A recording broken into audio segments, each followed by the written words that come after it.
भाई के शादी हो खुशी के बाद चलो तैयार संग चले के बारात। भाई के शादी हो खुशी के बाद चलो तैयार संग चले के बारात।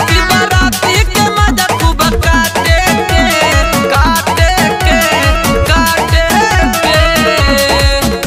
कि बियरसिया हाँ बियरसिया छोड़ बंटी बबली मंगा दया यार के शादी हपी के नाचे के।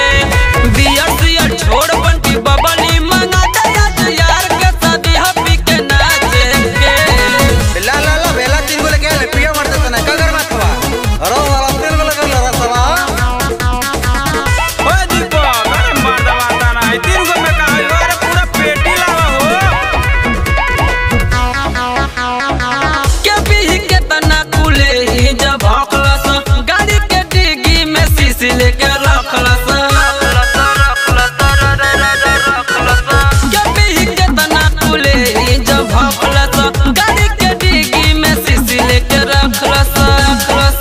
देख के न छूटे साथे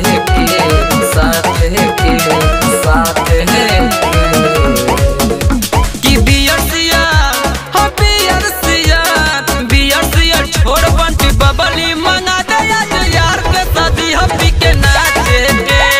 बियरसिया छोड़ बंटी बबली मंगा दया यार के शादी हपी के नाचे के। ओए दीपक अरे महाराज तना पियबा हो अरे डीजे आलू नाचे खातिर नाचल मार दवा हंगामा करवा लो का। अरे भाई के शादी है दिल खोल के नाचा। पिए के ताबे न खूबे रोमांस होई अरविंद मोल हो नागिन वाला डांस होई।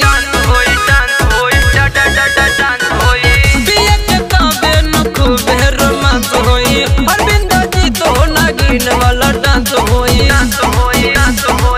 बनी बिनिया खोला पगड़ी माथे के